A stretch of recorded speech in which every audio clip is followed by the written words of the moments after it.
देखो बच्चों कठिन सवाल आसान जवाब। क्योंकि गणित हुआ आसान रे बच्चों, गणित हुआ आसान। अंकों का है खेल निराला, जोड़ घटाओं ने क्या कर डाला। क्योंकि गणित हुआ आसान रे बच्चों, गणित हुआ आसान। शून्य का है खेल अजब, अंकों के संग करे गजब। कभी अंकों को शून्य बनाता या अंकों का मान बढ़ाता। क्योंकि गणित हुआ आसान रे बच्चों, गणित हुआ आसान। दोस्तों नमस्कार। 90.8 अलवर की आवाज पर मैं आपकी मेजबान अल्पना बिश्नोई लेकर के हाजिर हूँ अब गणित हुआ आसान का एक और अंक। और आज के इस अंक में हमारे साथ हैं आईआईटी कॉलेज की असिस्टेंट प्रोफेसर अर्चना शर्मा, जो गणित को आसान करते हुए हमें बताएंगी आव्यूह यानी मैट्रिक्स के विषय पर। आव्यूह के चैप्टर को आगे बढ़ाते हुए आव्यूह पर संक्रियाएं यानी ऑपरेशंस ऑन मैट्रिक्स, इस पर विस्तार से चर्चा करेंगी असिस्टेंट प्रोफेसर अर्चना शर्मा। चर्चा में भाग ले रहे हैं हमारे कुछ कम्युनिटी स्टूडेंट्स।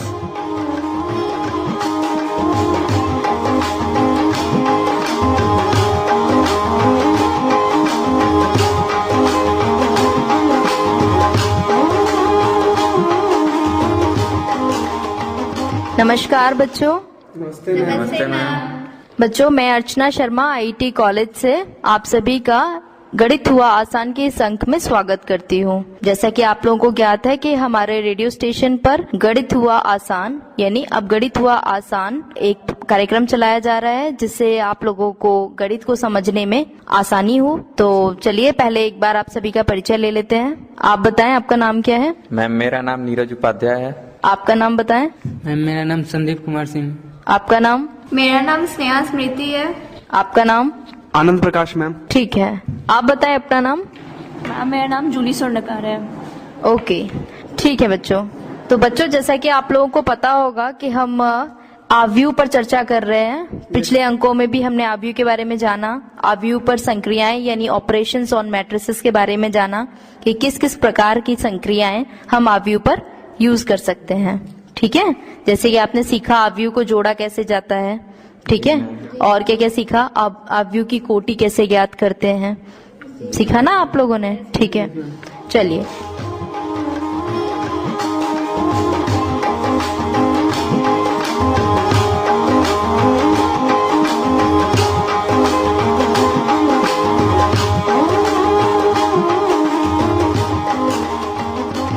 तो जैसे आपने पिछली बार सीखा था, पिछले अंक में आपको मैंने सिखाया था कि कैसे अवयवों का योग किया जाता है। फिर मैंने आपको बताया था कि अदिश राशि का गुणा करने पर अवयव में क्या बदलाव आते हैं। ठीक है, मतलब जो नया अवयव जो होता है वो किस प्रकार का होता है। ठीक है, चलिए सबको याद है। Yes ma'am. ठीक है, तो बच्चों आज हम लोग सीखेंगे कि किसी अवयव का ऋण अवयव कैसे ज्ञात करते हैं। ऋण अवयव का मतलब नेगेटिव ऑफ ए मैट्रिक्स। ठीक है, चलिए तो आप सभी लोग ध्यान से सुने। Yes ma'am. चलिए, किसी अवयव ए का ऋण माइनस ए से निरूपित होता है। इसका मतलब क्या है, जैसे मान लीजिए कोई अवयव ए है, उसकी कोटि m क्रॉस n है। ठीक है, कोटि m क्रॉस n से समझते हैं मतलब आप क्या है, बताएं नीरज। m क्रॉस n कोटि का मतलब क्या हुआ। मैम m जो है वो स्तंभ को निरूपित करता है और n जो है वो पंक्ति को निरूपित करता है। नहीं, आपने गलत बताया है नीरज, आप बताएं। Yes ma'am. m जो है मैम वो मैट्रिक्स के स्तंभ की संख्याओं को निरूपित करेगा। नहीं बेटा, आप क्यों भूल रहे हैं। m क्रॉस n कोटि का मतलब होता है जो पहला जो अंक है m जो है, m का मतलब है उस अवयव की पंक्तियों की संख्या। ठीक है, नंबर ऑफ रोज। और स्मॉल n का मतलब है कॉलम्स यानी नंबर ऑफ कॉलम्स यानी स्तंभों की संख्या। ठीक है, यदि मैं ये कहूं कि अवयव ए m क्रॉस n कोटि का है तो इसका अर्थ यह है कि अवयव ए में m पंक्तियां हैं और n स्तंभ हैं। ठीक है, यानी m रोज और n कॉलम्स हैं। ठीक है, आगे समझ में। अब तो गलती नहीं होगी। No ma'am. चलिए ठीक है।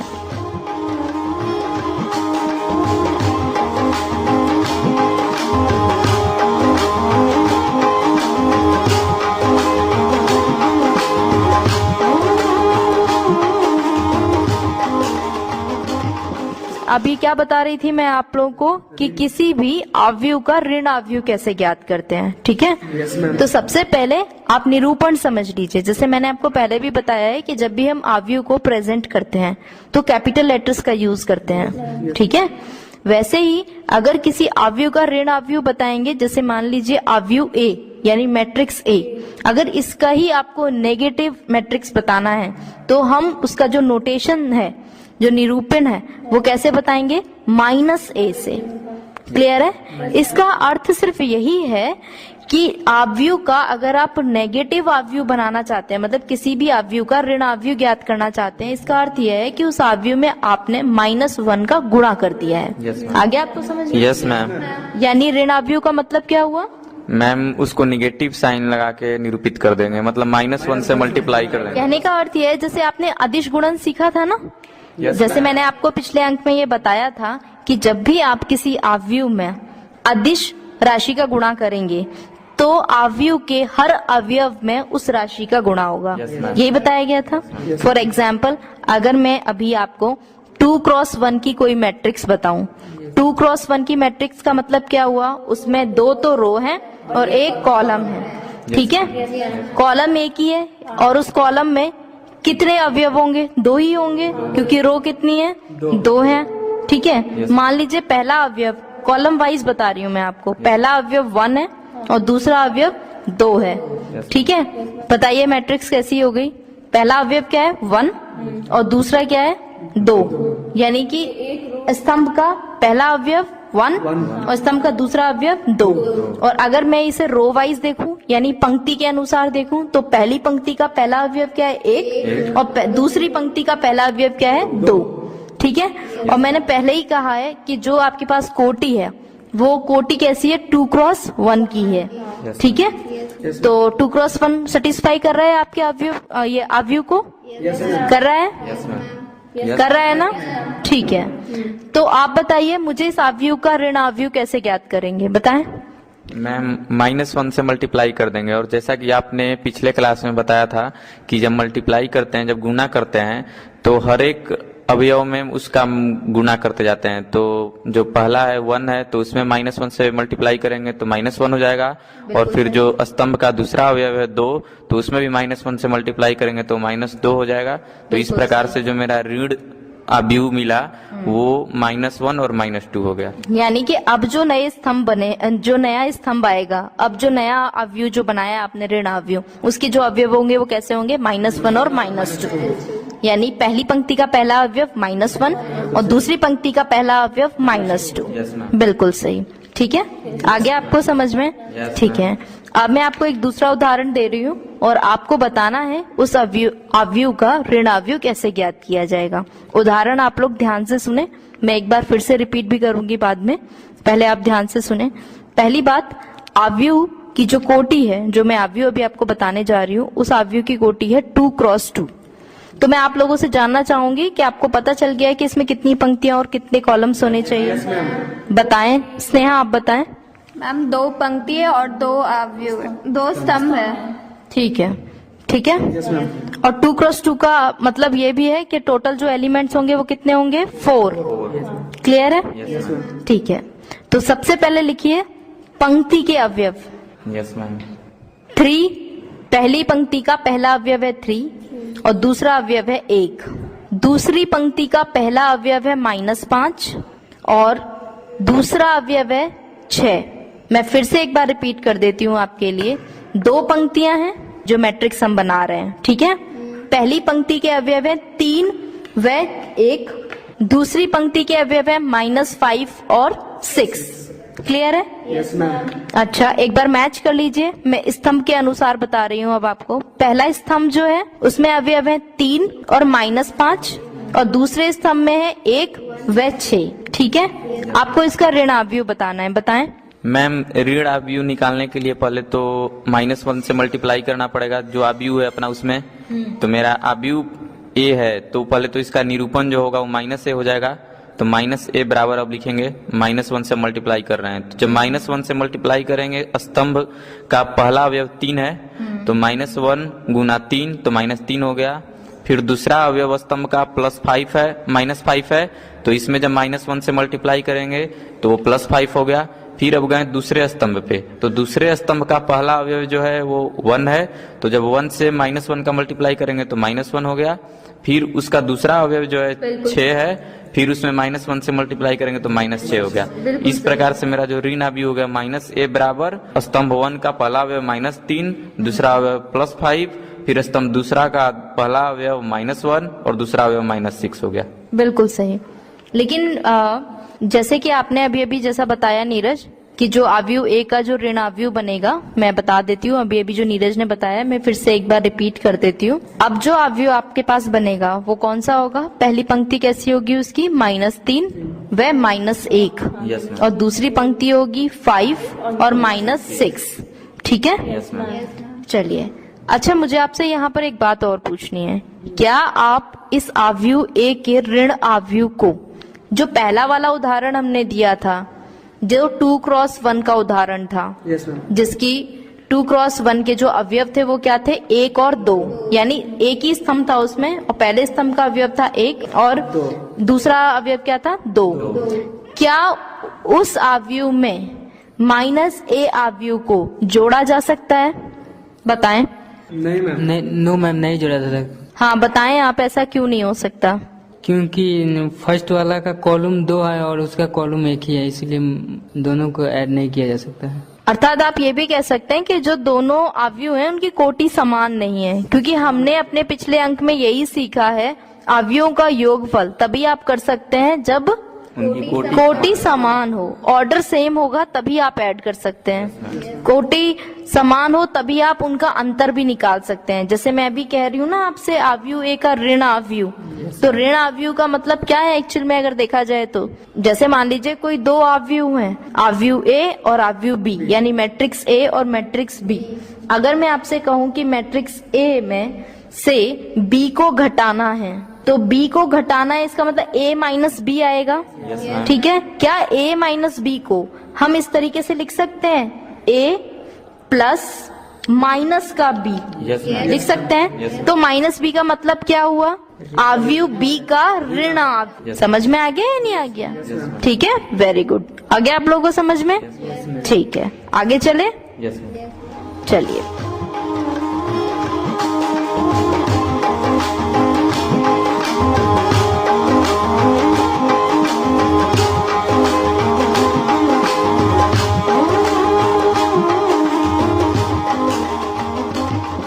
तो बच्चों अब हम लोग पहुंचते हैं अवयव की सबसे महत्वपूर्ण संक्रिया पर, जो कि है अवयवों का गुणन, यानी मल्टीप्लिकेशन ऑफ मैट्रिसेस। सबसे इम्पोर्टेंट। ठीक है, अब आप सीखेंगे सबसे पहले कि किन्हीं दो मैट्रिसेस की मल्टीप्लिकेशन किस तरीके से करते हैं। ठीक है, तो सबसे पहले तो हम आपको एक ऐसा एग्जाम्पल बताएंगे जिसके बिहाफ पर आप जानेंगे कि मैट्रिसेस की मल्टीप्लिकेशन क्यों जरूरी है और किस तरीके से सरलता से आप अपनी प्रॉब्लम्स को मैट्रिक्स मल्टीप्लिकेशन द्वारा सॉल्व कर सकते हैं। ठीक है, इवन व्यापार में भी काफी यूज होता है मैट्रिसेस का, इकोनॉमिक्स में भी काफी यूज होता है, ये बजट वगैरह जो पास होता है यहाँ पर भी, मतलब जहां पर गढ़ती है ज्यादा, मतलब कैलकुलेशंस करनी पड़ती है, वहां पर भी मैट्रिसेस का काफी यूज होता है। ठीक है, तो सबसे पहले तो मैं आपको एक उदाहरण बताती हूँ। ठीक है, उस उदाहरण को फिर हम अवयव निरूपण में रखेंगे और फिर उसे आप जज कर पाएंगे कि आप इजीली कैसे अपनी प्रॉब्लम को अवयव से भी सॉल्व कर सकते हैं। ठीक है, अवयव की संक्रियाओं से। ठीक है, चलिए तो देखिए, सबसे पहले मैं दो मित्रों के बारे में बात करने जा रही हूँ। दो मित्र हैं, मीरा और मोहन।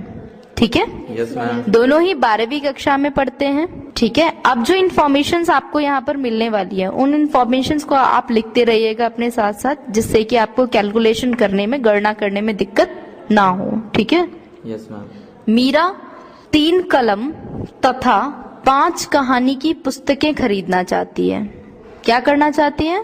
3 कलम 5 कहानी की पुस्तकें खरीदना चाहती है, जबकि मोहन 8 कलम तथा 10 कहानी की पुस्तकें खरीदना चाहता है। तो आपको समझ में आ गया?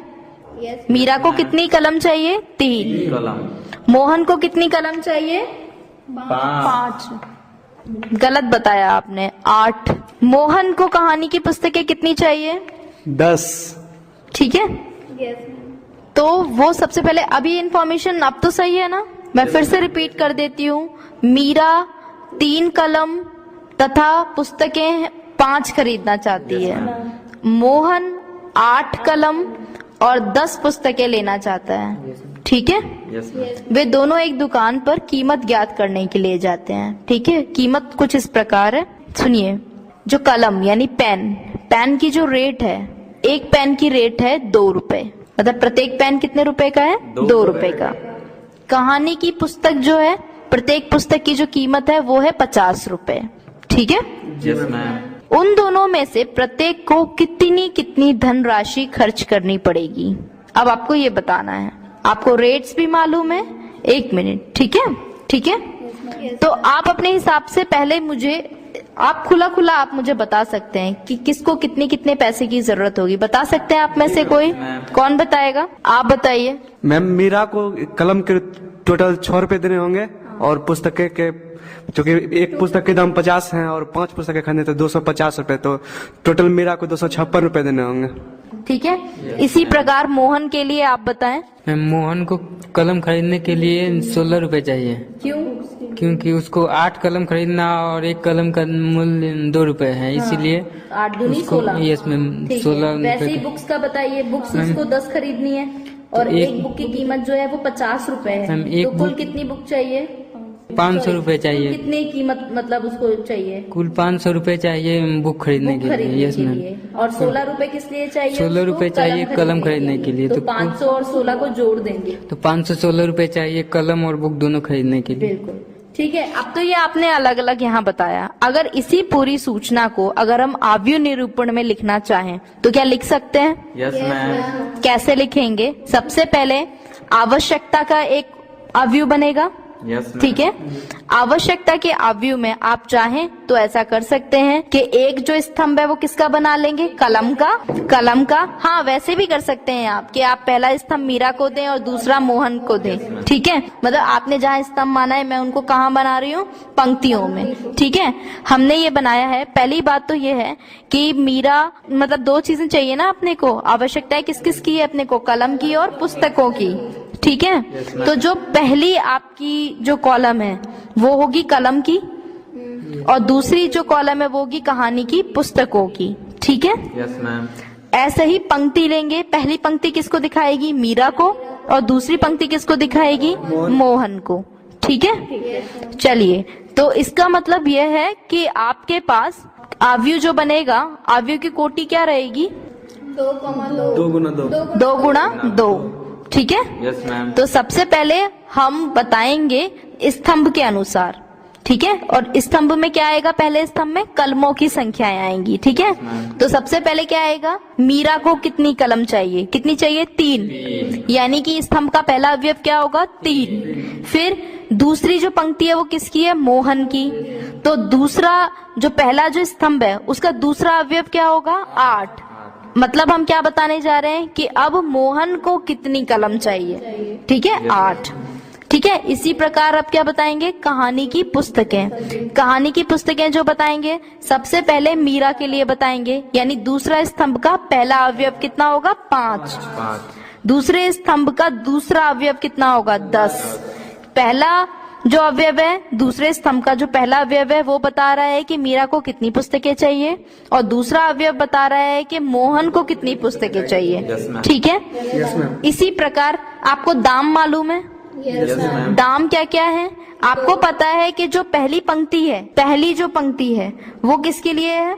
मीरा के लिए। ठीक है, और दूसरी जो पंक्ति है वो किसके लिए है? मोहन के लिए। ठीक है, अच्छा, जो पहला जो आपका स्तंभ है वो किसको दिखा रहा है? कलम के लिए। जो दाम आपको मालूम है, कीमत जो मालूम है आपको, जो दूसरा अवयव वो हमने किसका बना लिया है? कीमत का। ठीक है, तो उसमें हमने क्या किया? कीमत आपको किस किस की मालूम है? कलम की और पुस्तक की। तो सबसे पहले हमने किसकी कीमत रखी है? कलम की, यानी कि ₹2। ठीक है, फिर दूसरी कीमत किसकी रखी है? 50, यानी पुस्तक की कीमत रखी है हमने। ठीक है, ठीक। और जो आपने आवश्यक धनराशि बताई है मीरा के लिए आवश्यक धनराशि कितनी थी? 256। ठीक है, वो पहले आ गई क्योंकि सबसे पहले आपने किसको लिया है पंक्ति में भी? मीरा को भी। फिर दूसरी पंक्ति में कौन सी आ गई धनराशि? मोहन की 516। ठीक है, ठीक है। ये है आपकी इस जो सूचना आपने एकत्रित की है उसका आव्यूह निरूपण है। ये क्या है? आव्यूह निरूपण। ठीक है, तो आप इस आव्यूह निरूपण से सरलता के साथ बता सकते हैं कि मीरा व मोहन की आवश्यकता धनराशि क्या क्या है। तो इसी प्रकार आप व्यापक रूप से व्यापार में भी आव्यूह की संक्रियाओं की सहायता ले सकते हैं। ठीक है। Yes ma'am.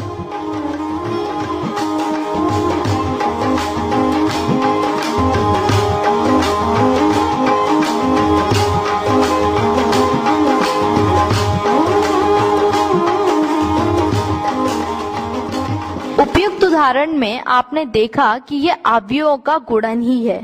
ठीक है। Yes ma'am. इसीलिए हम देखते हैं कि आव्यूह ए यानी मीरा व मोहन की आवश्यकता के आधार पर बना आव्यूह में स्तंभों की संख्या, आव्यूह बी यानी आवश्यक वस्तुओं के प्रति नग वाले दाम के आधार पर बने आव्यूह में पंक्तियों की संख्या बराबर होनी चाहिए। आप ध्यान से देखें जो अभी अभी आपने बनाए हैं। देखिए जो आवश्यकता वाला जो सबसे पहला आव्यूह था मीरा और मोहन की जो आवश्यकताएं थी उनसे जो बनाया हुआ आव्यूह था। ठीक है, उसकी कोटि क्या थी? 2x2। और जो उसकी कीमत वाला जो आव्यूह था उसकी कोटि क्या है? 2x1। ठीक है, तो आप उसमें एक चीज देख रहे होंगे यहाँ पर कि जो आवश्यकता वाला आव्यूह था उसमें स्तंभों की संख्या और जो कीमत वाला आव्यूह है उसमें पंक्तियों की संख्या समान है। समान है या नहीं? ठीक है, और जो रिजल्ट आया है आवश्यक धनराशि वो क्या है? 2x1। इसका मतलब उसमें पंक्तियों की संख्या कितनी है? 2 और स्तंभों की संख्या कितनी है? 1। ठीक है, अतः दो आव्यूहों का गुणन तभी संभव है जब पहले आव्यूह के स्तंभ की संख्या तथा दूसरे आव्यूह में पंक्तियों की संख्या बराबर हो। ठीक है बच्चों? Yes ma'am. तो बताइए गुणन के लिए, आव्यूह के गुणन के लिए सबसे महत्वपूर्ण तथ्य क्या है? इन्हीं दो आव्यूह के लिए बताएं। मैम उसका जो मल्टीप्लाई जो रहता है जो नीचे 2,2 मीन्स सेम रहना चाहिए, रो और कॉलम पंक्ति। चलिए बताएं। मैम जैसा कि हमारे पास दो आव्यूह, अगर आव्यूह ए है और आव्यूह बी है तो अगर इनका गुणनफल हमें चाहिए तो इसके लिए उसका नंबर ऑफ कॉलम ए का जो रो है कॉलम वो equal to number of B का रो इक्वल होना चाहिए। नहीं देखिए बेटा, आप मुझे लगता है कि आप समझ पा रहे हैं लेकिन शायद एक्सप्लेन नहीं कर पा रहे हैं। ठीक है, मैं एक्सप्लेन कर देती हूँ। इसका मतलब सिर्फ यही है जब हम किन्हीं दो आव्यूहों का गुणनफल ज्ञात करना चाहते हैं तो ये जरूरी है कि पहले आव्यूह में स्तंभों की संख्या, दूसरे आव्यूह में पंक्तियों की संख्या बराबर हो। Yes ma'am. ठीक है? Yes ma'am. ठीक है? Yes ma'am. चलिए बिल्कुल सही, आगे बढ़े। चलिए, इसके अलावा गुणनफल आव्यूह ए बी के अवयवों को प्राप्त करने के लिए, ए बी मतलब आव्यूह ए और आव्यूह बी का जो गुणनफल है हम क्या बोल रहे हैं उसको? आव्यूह ए बी बोल रहे हैं। ठीक है? Yes ma'am. के लिए हम ए की पंक्तियों तथा बी के स्तंभों को लेकर अवयवों के क्रमानुसार यानी एलिमेंट वाइज गुणन करते हैं और उसके पश्चात इन गुणनफलों का योगफल ज्ञात करते हैं। आप देखते हैं ना, पहली रो का गुणा किससे करते हैं? एलिमेंट वाइज पहले कॉलम से, मतलब दूसरे आव्यूह के पहले कॉलम से।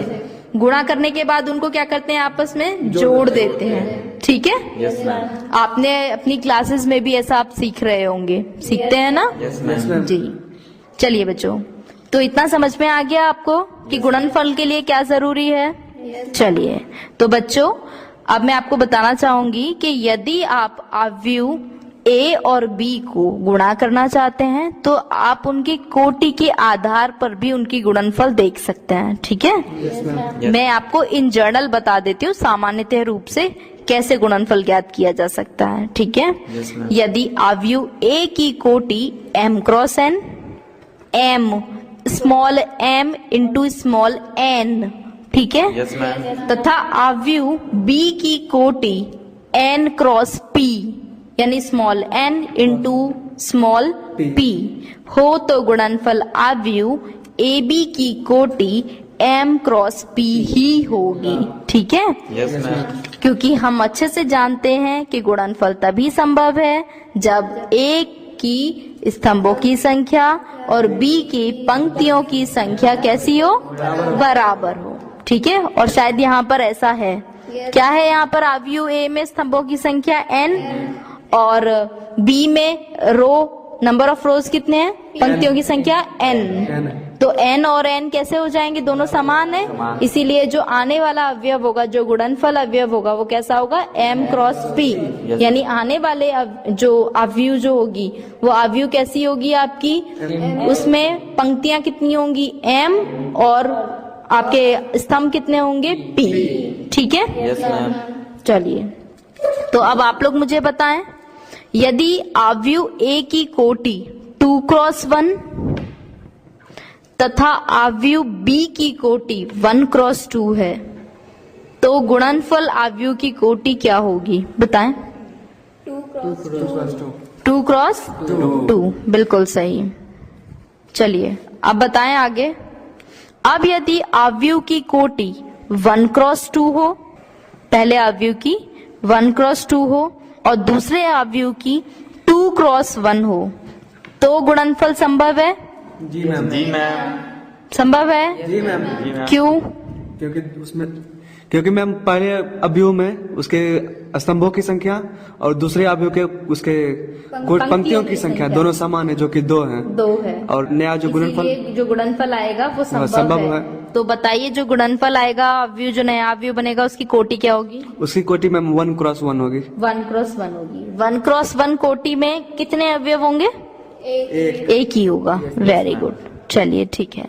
ठीक है? जी मैम। तो आपको समझ में आ गया अच्छे से? जी मैम। चलिए, फिर बहुत अच्छे। अगले अंक में हम फिर से अन्य संक्रियाओं के ऊपर चर्चा करेंगे और सीखेंगे कि अवयवों का अंतर कैसे प्राप्त कर सकते हैं, 2 अवयवों का गुणा कैसे कर सकते हैं जब वो भिन्न कोटि की होंगी, लेकिन वहां पर भी कुछ कंडीशंस अप्लाई होंगी। हर प्रकार की, पहले कोटि को आपको मैं बताऊंगी, नेक्स्ट अंक में मैं आपको सिखाऊंगी कि किस प्रकार की कोटि वाले अवयवों का गुणनफल संभव होता है। ठीक है? जी मैम। चलिए, तो इस अंक में इतना ही। अगले अंक में फिर से आपसे बात करेंगे और फिर से अवयव के बारे में काफी कुछ सीखेंगे हम लोग। तब तक के लिए नमस्कार। नमस्कार ma'am. Thank you.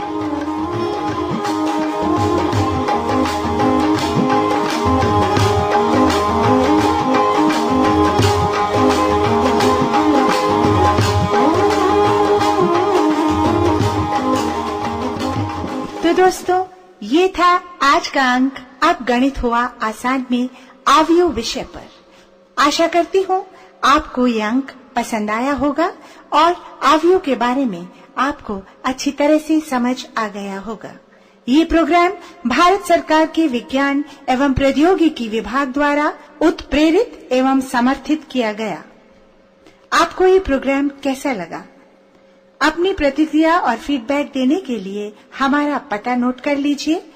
Community radio Alwar की आवाज 90.8 megahertz, IET group of institutions, MIA Alwar, Rajasthan. हमारे फोन नंबर्स हैं 9587908908 और दूसरा नंबर है 0144512190। आप हमें ईमेल भी कर सकते हैं। हमारा ईमेल एड्रेस है radioalvar@gmail.com। साथ ही आप इस प्रोग्राम को ऑनलाइन इंटरनेट पर भी सुन सकते हैं। उसके लिए आप लॉग इन कीजिए www.i-radiolive.com पर। और इसी के साथ अपनी मेजबान दोस्त अल्पना बिश्नोई को दीजिए रुखसती की इजाजत। नमस्कार। आओ बच्चों, देखो बच्चों, कठिन सवाल आसान जवाब। क्योंकि गणित हुआ आसान रे बच्चों, गणित हुआ आसान। अंकों का है खेल निराला, जोड़ घटाओं ने क्या कर डाला। क्योंकि गणित हुआ आसान रे बच्चों, गणित हुआ आसान। शून्य का है खेल अजब, अंकों के संग करे गजब। कभी अंकों को शून्य बनाता या अंकों का मान बढ़ाता, क्योंकि क्योंकि गणित हुआ आसान रे बच्चों, गणित हुआ आसान।